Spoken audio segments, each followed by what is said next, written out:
प्रिय मित्र, माझे बायबल आणि माझी तत्त्वे ह्या विषयाच्या संदर्भामध्ये आपण 2 भाग पाहिलेले आहेत आणि आज आपण ह्या तिसऱ्या भागाकडे वळत आहोत. आणि ह्या तिसऱ्या भागामध्ये वळताना तुम्हाला एक छोटासा अनुभव मला सांगावासा वाटतो की काही वर्षापूर्वी माझ्या धर्मग्रामातील एक मनुष्य माझ्याकडे आला आणि म्हणाला की तुम्ही जे वाचन दिलं होतं ते वाचन माझ्या बायबलमध्ये नाही. मलाही आश्चर्य वाटलं. मग मी त्यांना विचारलं की तुम्ही कोणतं बायबल वापरता. तर त्याने ते आणून दाखवलं का त्यांना बायबलमधील फरक माहिती नव्हता. मग त्याने मला दाखवल्यानंतर मी त्यांना सांगितलं की हे प्रोटेस्टंट बायबल आहे. ह्या प्रोटेस्टंट बायबलमध्ये द्वितीय संहिता ह्यातील 7 पुस्तकं ह्या बायबलमध्ये नाही, कारण प्रोटेस्टंट लोकांनी ती घेतली नाही. मग त्याने विचारलं कोणती. उदाहरणार्थ सिराक, त्यानंतर तोबीत, ज्ञानग्रंथ, जुडित, बरूक 1 आणि 2, आपले मक्काबीज, ही पुस्तकं प्रोटेस्टंट लोकांनी मुख्य कॅथलिक बायबलमधून गाळलीत आणि स्वतःचा असा पवित्र ग्रंथ तयार केला.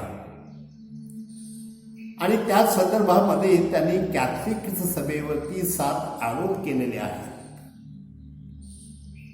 आणि ते आरोप आज आपण पाहणे आवश्यक आहे. त्यातील पहिला आरोप असा आहे की मार्टिन ल्यूथर ह्यांनी सांगितलं की प्रारंभीच्या काळामध्ये यहुदी समाजामध्ये जी बायबलची पुस्तकं होती त्यामध्ये ही द्वितीय संहिताची पुस्तकं नव्हती. मात्र ट्रेंटच्या विश्व परिषदेमध्ये म्हणजे 16व्या शतकामध्ये कॅथलिक सभेने ही पुस्तकं त्यात अंतर्भूत केली किंवा घुसवली.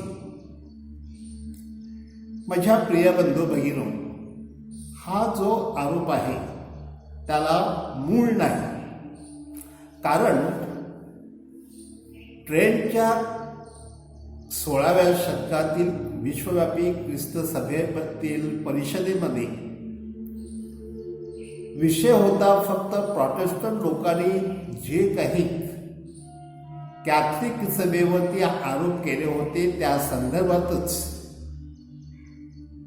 आणि त्याने जी क्रांती केली आणि चर्चमध्ये चर्च दुभांगलं त्या संदर्भामध्ये कॅथलिक सभेची काय भूमिका असावी ह्याचा विचार करण्यासाठी ही धर्म परिषद होती. आणि माझ्या प्रिय बंधूंनो, पहिल्या प्रथम की तो विषय तिथे नव्हताच. दुसरी गोष्ट की कॅथलिक सभेने जे प्रारंभापासून पुस्तकं होती तीच पुस्तकं गृहीत पवित्र आणि विशेषतः प्रेरित पुस्तकं म्हणून स्वीकारलेली आहेत. जी पुस्तकं बायबलमध्ये होती त्यामध्ये 2 प्रकारचे गट होते. एक सदुक्यांचा गट होता की तो सदुक्यांचा गट होता ती पहिली 5 पुस्तकं जी आहेत ज्याला आपण पंचग्रंथ म्हणतो त्या पंचग्रंथावर त्यांचा विश्वास होता आणि तीच पवित्र पुस्तकं आहेत असं हे लोक मानत होते, सदुकी लोक. परंतु त्यांच्यावर दुसरा गट होता परुषी लोकांचा आणि संपूर्ण यहुदी लोकांचा. ते लोक सर्व प्रकारची पुस्तकं म्हणजे संपूर्ण जुन्या काळातील सगळी पुस्तकं पवित्र पुस्तकं आहेत हे मानत होते. म्हणून ट्रेनच्या परिषदेमध्ये काही ही पुस्तक घुसवली ह्याला काही तथ्य नाही. प्रिय मित्रांनो, आपण जर पाहिलं तर ह्याचा परिणाम काय झालेला आहे की ह्यामुळेच अनेक प्रोटेस्टंट लोक हे कॅथलिक चर्चकडे आता वळू लागलेले आहेत. कारण सुरुवातीला ते सांगतील की काही कॅथलिक लोक आमच्याकडे आलेले आहेत, म्हणजे त्यांनी ते चोरलेले आहेत. आणि जे कॅथलिक चर्चमध्ये नाराज होते किंवा जे दुःखी होते, ज्यांच्या मताला प्राधान्य नव्हतं, असे लोक काही गेले असतील, त्याविषयी वाद नाही. परंतु प्रोटेस्टंट लोकांमधून जे आलेले आहेत त्यामध्ये मोठमोठे विद्वान, मोठमोठे बिशप्स, धर्मगुरू, मोठमोठे प्रापंचिक आणि जे विचारवंत होते, अशा प्रकारचे हजारो लोक हे ल्युथरन म्हणा किंवा अँग्लिकन चर्च म्हणा किंवा दुसऱ्या कोणत्याही चर्चमधून आज वळालेले आहेत. आणि जे अभ्यासू होते, जे चर्चा करण्यासारखे लोक होते, अशा लोकांनी सखोल अभ्यास करून आमच्या प्रोटेस्टंट लोकांनी आम्हाला फसवलं आणि सत्य सांगितलं नाही, म्हणून आम्ही वळालेलो आहोत, असं त्यांनी सांगितलेलं आहे. आणि त्यामध्ये माझ्या प्रिय बंधूंनो, विशेषतः अँग्लिकन चर्चमधून अनेक बिशप आलेले आहेत. लुथरन चर्चमधून काही बिशप आलेले आहेत जे विचारवंत आहेत, आणि त्यांची संख्या काही थोडकी नाही. विशेष करून 2010 साली जवळजवळ 900 अँग्लिकन लोक हे एकत्रपणे अँग्लिकन चर्च सोडून हे कॅथलिक चर्चमध्ये वळाले. अनेक बिशपांचा कॅथलिक सभेने स्वीकार केला. त्यापैकी काही बिशप असे होते की त्यांनी सांगितलं की आम्हाला सत्य पाहिजे, आम्हाला पद नको आहे, आणि सत्य हे कॅथलिक चर्चमध्ये आहे, म्हणून आम्ही वाढलो.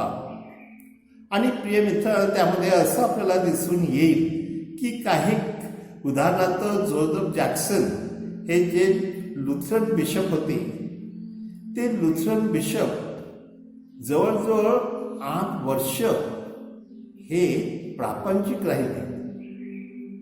नंतर त्याने ख्रिस्त सभेला विनंती केली आणि त्यानंतर ते धर्मगुरू झाले. हे एवढे मोठे बिशप आणि मोठ्या पदावरती त्यामध्ये होते, कारण ज्याला आपण विविध पंथीय लोकांचे जे किंवा सुसंवादाचा जो भाग होता त्यामध्ये ते एक अधिकारी होते. आणि तरीसुद्धा नम्रपणे त्यांनी कॅथलिक चर्च स्वीकारलं. म्हणजे माझ्या प्रिय मित्रांनो, त्याचे परिणाम अनेक झालेले आहेत. परंतु कॅथलिक चर्चमध्ये त्यांनी जे आरोप केलेले आहेत, त्या हे आरोप बिनबुडाचे आहेत असंच म्हणावं लागेल. त्यातील पहिला आरोप असं की हिब्रू बायबलमध्ये जी पुस्तकं होती ती पुस्तकं पहिल्या 3 शतकामध्ये स्वीकारलेली होती. परंतु ट्रेनच्या परिषदेमध्ये त्यांनी दुसरी पुस्तकं स्वीकारली आणि त्यामुळे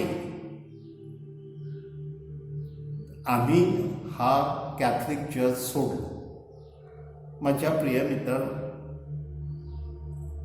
पहिल्या प्रथम आपल्याला दिसून येईल की कॅथलिक चर्चने जवळजवळ 367 साली आपल्या स्वतःचा एक अभ्यास करून आणि त्यामध्ये संत अथनश, संत जॉरम जे बायबल पंडित होते आणि जगविख्यात होते, अशा महान लोकांनी ह्या बायबलचा अभ्यास केला. आणि त्यानंतर त्याला दिसून आलं की ही बायबलची पुस्तकं आहेत, त्या पुस्तकामध्ये ही दुसरी संहिता आहेच. म्हणजे ती पुस्तकं दुसऱ्या समितीची 7 पुस्तकं त्या ठिकाणी आहेत, त्यामध्ये त्यांनी काहीही बदल केलेला नाही.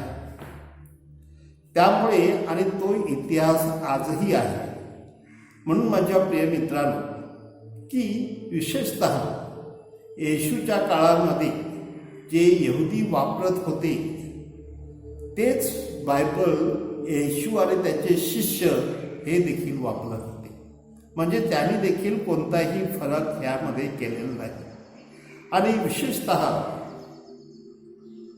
अथनशियस आणि जेरम ह्यांनी अभ्यास केल्यानंतर त्यांनी त्या पुस्तकावरती ही पवित्र पुस्तकं आहेत असं पाहून त्यावरती शिक्कामोर्तब केलेलं आहे. कोणत्याही एक किंवा दोन माणसाला अथनशियस ते जेरम ह्यांना अंतिम निर्णय घेण्याचा अधिकार नाही. अंतिम निर्णय कोण घेतात? तर पोप महाशयाच्या अध्यक्षतेखाली जे बायबल पंडित आहेत, जे सगळे बिशप्स आहेत, ते एकत्र येतात एका विशिष्ट ठिकाणी आणि त्या काळामध्ये ते नेहमी रोम शहरामध्ये किंवा इटलीमध्ये एकत्र यायचे आणि त्याच्यावरती चिंतन व्हायचं. जवळजवळ उदाहरणार्थ तुम्ही ट्रेनची परिषद बघितली तर ती अनेक वर्ष चालली आणि त्याची खूप अधिवेशनं होती आणि ते सगळ्या बिशपांचं, धर्मपंडितांचं, विचारवंतांचं मत एकत्र आल्यानंतर अंतिम निर्णय हे पोप महाशय घेतात आणि हे ख्रिस्त सभेचा निर्णय आहे. म्हणून जेरम आणि अथनेशियस ह्या दोघांनीही त्याला पूर्ण मान्यता दिली होती आणि ती पूर्णपणे स्वीकारलेली होती. आणि माझ्या प्रिय मित्रांनो, 1990 इसवी सन 90 साली ज्या वेळेला रोमचं जेव्हा यहुदी टेम्पल ह्यांचा नाश झालेला होता येरुशलेममध्ये आणि त्या मंदिराचा नाश झाल्यानंतर इसवी सन 90 त्यांची परिषद भरली आणि त्यांनी नंतर जे आपले यहुदी लोकांचं जे शास्त्र आहे त्यावर एकत्र बसून विचार केला आणि आपलं लक्ष त्यावर केंद्रित करायचं ठरवलं. आणि त्यानंतर माझ्या प्रिय मित्रांनो, त्याच्या अगोदर येशू ख्रिस्त आणि त्याचे शिष्य हे देखील यहुदी लोकांचं बायबल पाळत होते आणि त्यामध्ये त्यांनी कोणताही बदल केला नाही. जर हे बायबल चुकीचं असतं तर मार्टिन लुथरपेक्षा येशूनेच ते चुकीचं बरोबर केलं असतं आणि सांगितलं असतं की हे चूक आहे. म्हणून येशू ख्रिस्ताने बायबल हे चुकीचं आहे असं न म्हणता बायबलच्या आधारे माणसाने सतत विवेकबुद्धीचा उपयोग करून त्या बायबलचा अर्थ लावावा असं येशू ख्रिस्ताने अनेक वेळा सांगितलेलं आहे.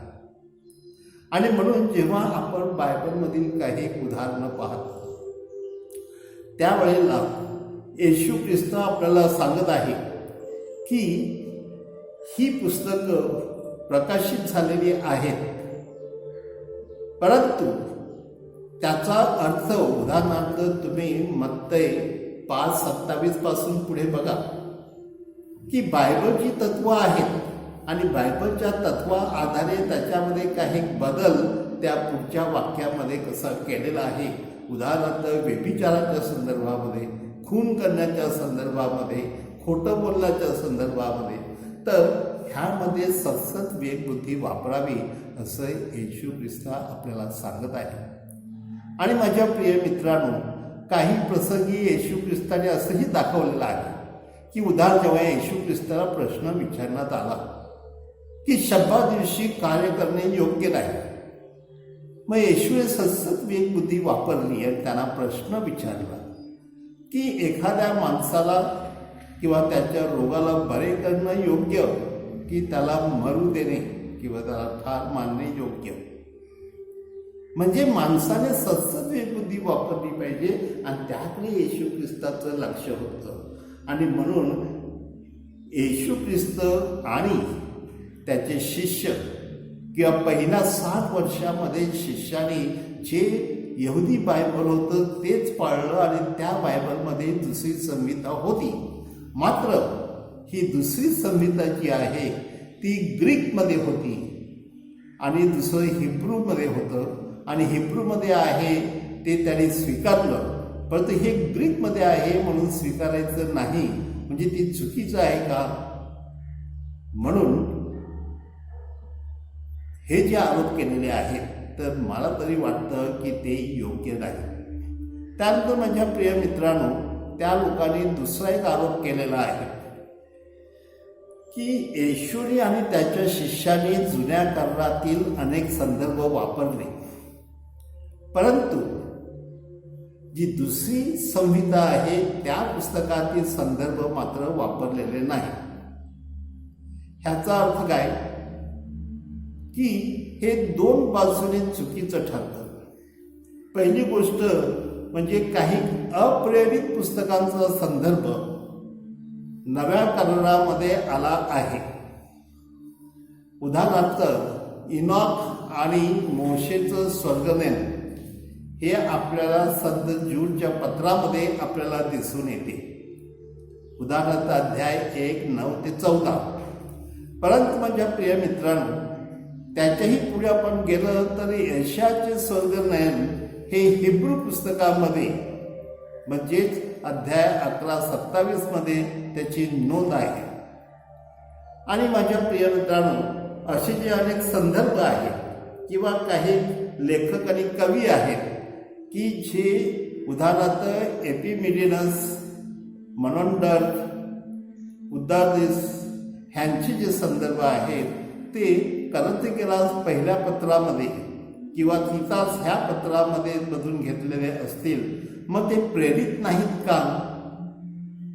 मग ते तिताचं पत्र हे तुम्ही प्रेरित मानता की नाही?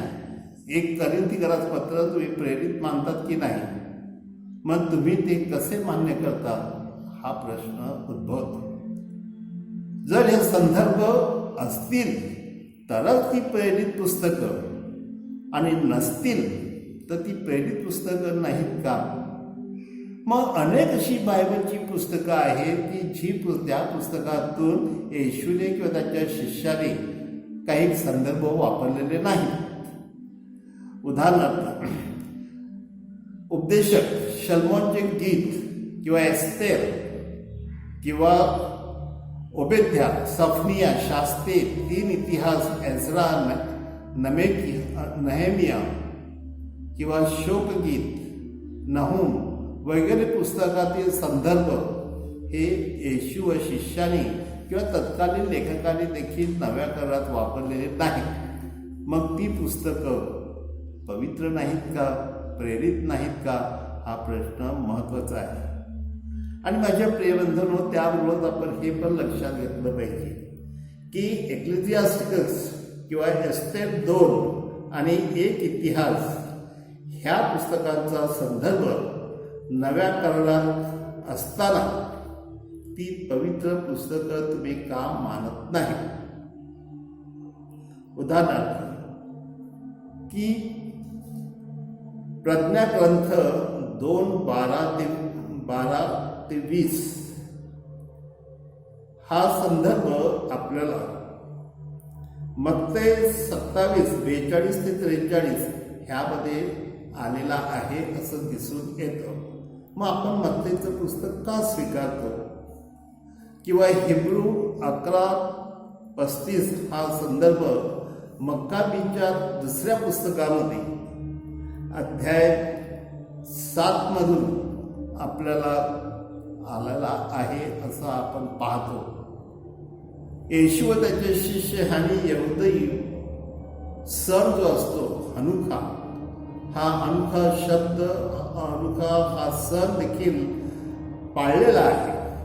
आणि त्यामध्ये आपल्याला दिसून येईल की हनुखा हा शब्द किंवा हा सण आपल्याला योहान 10:20-36 ह्यामध्ये दिसून आलेला आहे.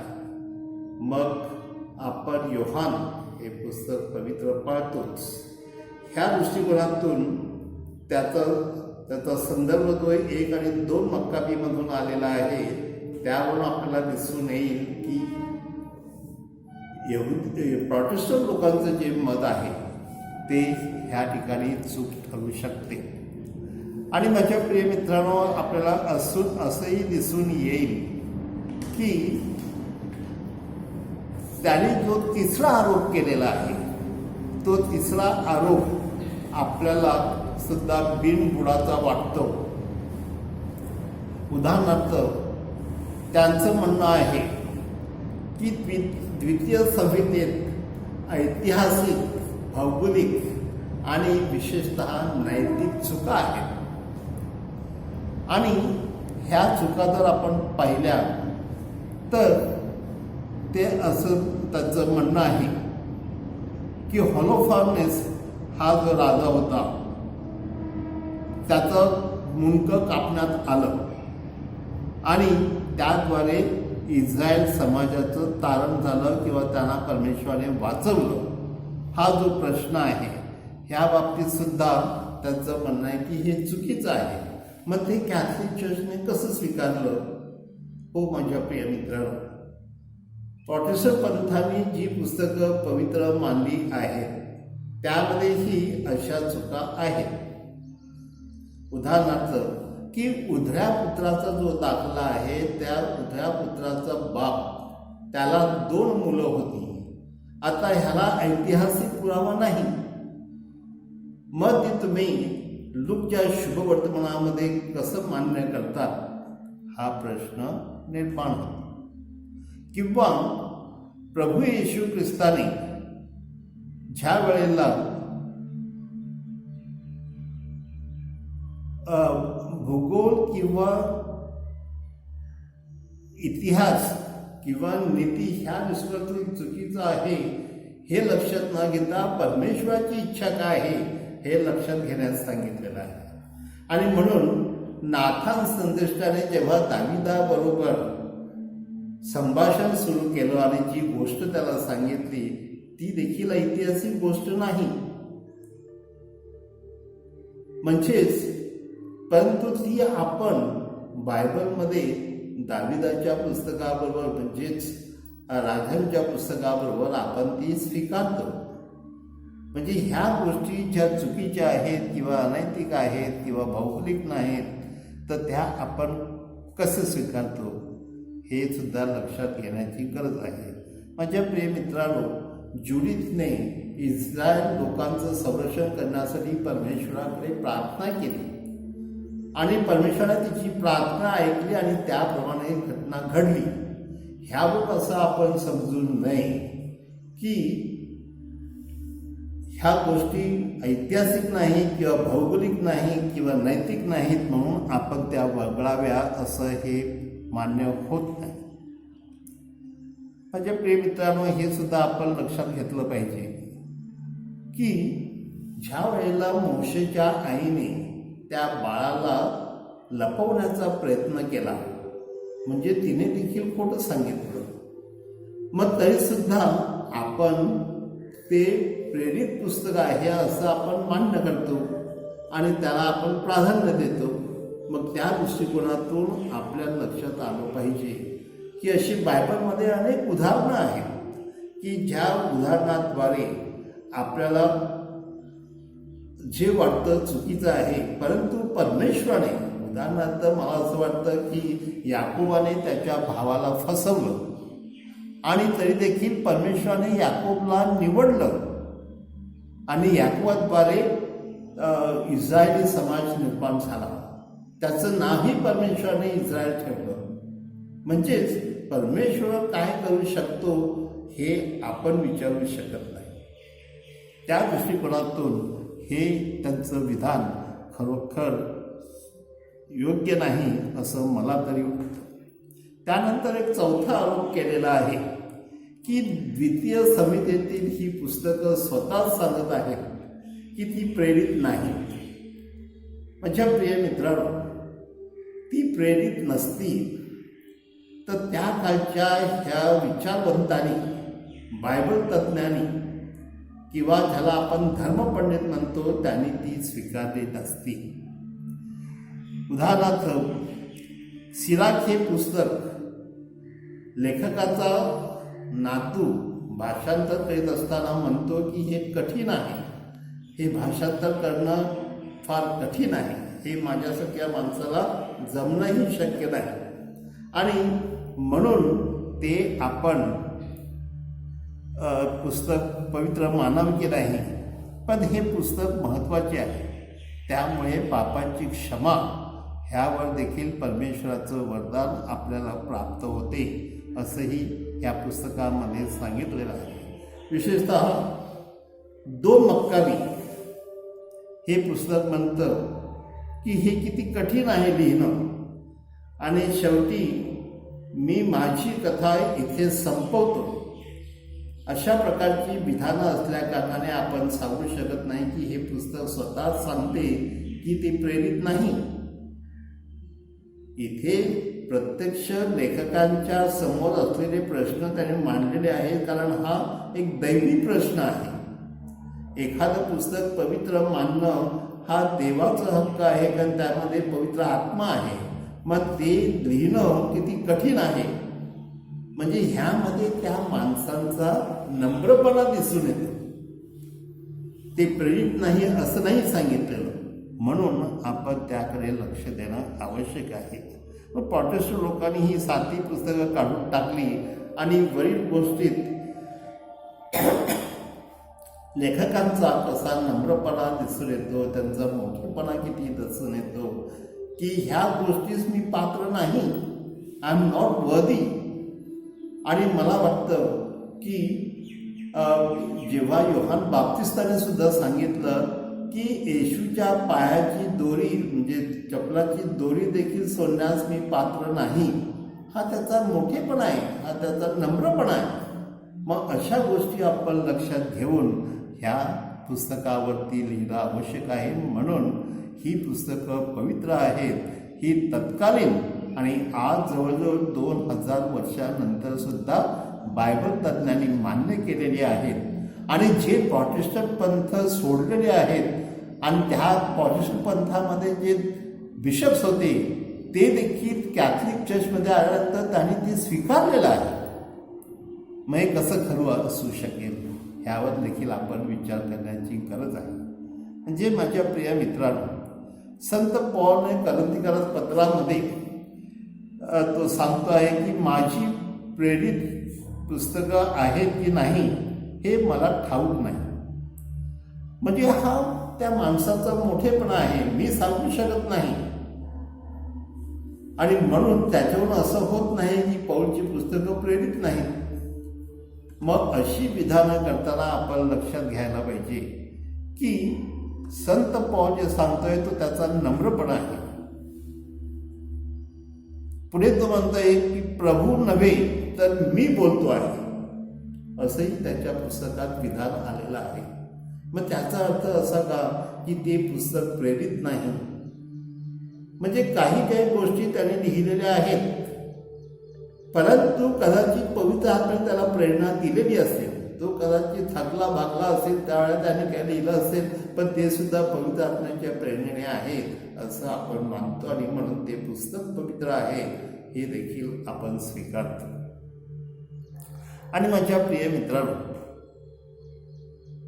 शेवटी हे लोक सांगत आहेत की संत अथनेशियस आणि संत जेरोम ह्यांनी जेव्हा ही प्रेरित पुस्तक घेतली त्यावेळेला त्यामध्ये ही 7 द्वितीय संहिता ह्यातील 7 पुस्तकं नव्हतीच आणि ती त्याने मान्य केलेली नाही. आणि म्हणून आपण सुरुवातीलाच पाहिलेलं आहे की संत जेरोम आणि संत अथनेशियस हे बायबल पंडित होतेच, परंतु बायबलच्या संदर्भामध्ये ते निवड करणे तो हक्क हा संपूर्ण ख्रिस्त सभेला आहे.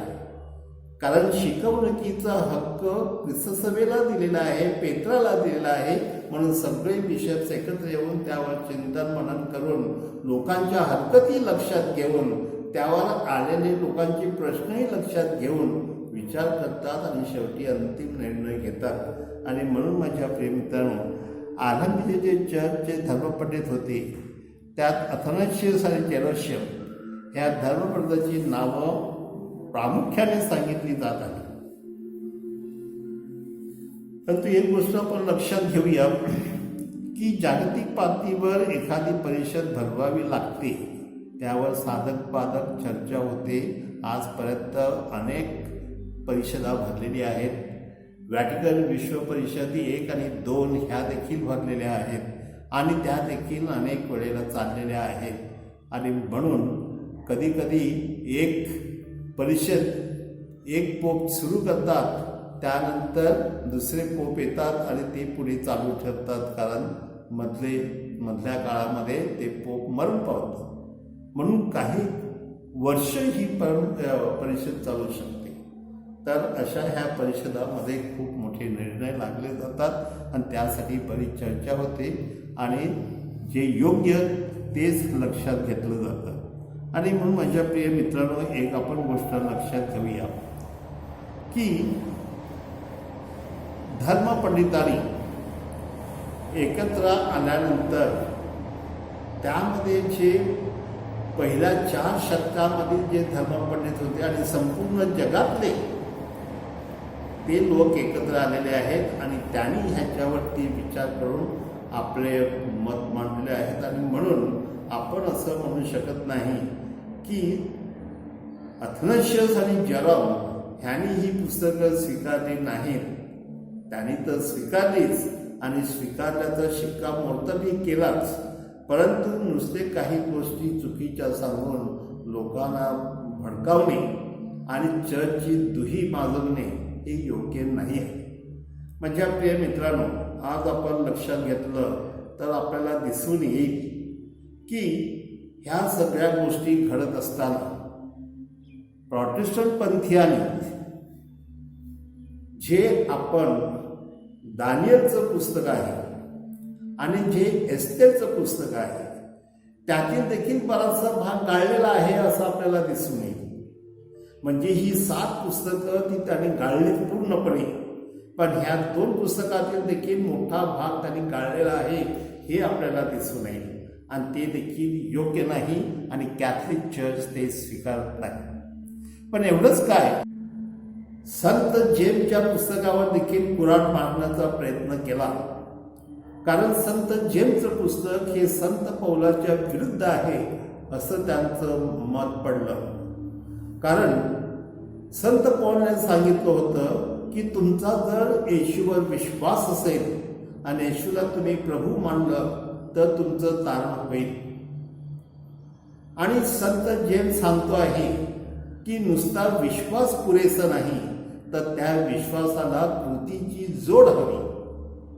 म्हणून ह्या विधानामुळे तो पौलच्या विरुद्ध आहे असं त्यांनी लक्षात घेऊन त्याने त्या पत्रावरती देखील कुऱ्हाड मारण्याचा प्रयत्न केला, की ते देखील नष्ट करण्याचा प्रयत्न केला. म्हणजे माझ्या प्रिय मित्रांनो, जे काही योग्य आहे की नाही हे आपण लक्षात घ्यावं. कारण शेवटी पॉल म्हणतो ते बरोबर आहे, पण पॉल जो म्हणतो त्याच्यामध्ये तो विश्वास हा शब्द वापरतो, त्याचा अर्थ पूर्ण आहे की नाही हे पाहणं आवश्यक आहे. कारण विश्वास म्हणजेच ईश्वर भक्ती, शेजार प्रीती आणि सामाजिक नीती, ह्या तिन्ही गोष्टी जेव्हा एकत्र येतात तेव्हा तो खरा आणि पूर्ण विश्वास असतो. आणि मग पौलच्या पत्रात, अनेक पत्रामध्ये हे सगळं आलेलं आहे. मात्र याकोबाने ह्या गोष्टी त्याच्या पत्रामध्ये स्पष्ट केलेल्या आहेत की त्याचे जे लोक आहेत त्यांना हे कळावं आणि त्या लोकांनी त्याला मान्यता द्यावी. म्हणून ते परस्पर पूरक आहेत, ते काही परस्पर विरोधी नाही. ह्याही गोष्टी आपण लक्षात घेणं आवश्यक आहे. आणि प्रिय मित्रांनो, शेवटी जर आपण पाहिलं तर जे संत ज्यूडचं किंवा यहुदाचं पत्र आहे ते केवळ 1 की 2 पानाचं पत्र आहे, पण त्या पत्रावर देखील त्याने आरोप केलेला आहे आणि ते पत्र देखील गायब करण्याचा त्यांचा प्रयत्न होता, परंतु तो यशस्वी झाला नाही. म्हणजे आज जे बायबल आज अपूर्ण राहिलेलं आहे आणि गेले 500 वर्ष जे प्रोटेस्टंट लोकांचं बायबल आहे ते कसं अपूर्ण आहे हे त्यांच्यामधूनच परत आलेले लोक आपल्याला सांगतील. उदाहरणार्थ स्टीव रे म्हणा किंवा आर्मस्ट्रॉंग ह्या लोकांनी जे त्यांची मतं मांडलेली आहेत त्यामध्ये त्यांचं असं म्हणणं आहे की हे जे बायबल अपूर्ण आहे आणि त्या बायबलसाठी आपण कॅथलिक बायबलकडे वळणं आवश्यक आहे, तरच आपल्याला संपूर्ण इतिहास कळू शकतो. माझ्या प्रिय मित्रांनो, ह्या संदर्भामध्ये जर कुणा काही प्रश्न असतील त्याने जरूर विचारावेत, कारण माझा नंबर आहे 9168393835. ह्या नंबरवर तुम्ही फोन करा, मी आपणास आपल्या प्रश्नांची उत्तरं देईन. म्हणजे माझ्या प्रिय बंधूंनो, हे जे कॅथलिक लोकांवरती आरोप केले जात आहेत आणि बायबल हे अपूर्णपणे लिहिलं जात आहे, हे प्रोटेस्टंट लोकांनी परत त्याचा विचार करावा आणि तुम्हाला खरं सत्य हवं असेल तर कॅथलिक चर्चकडे वळा आणि संपूर्ण बायबलचा अभ्यास करा. म्हणजे तुम्हाला ह्या गोष्टी कळतील की तुम्हाला काही गोष्टी कशा खोट्या सांगितलेल्या आहेत.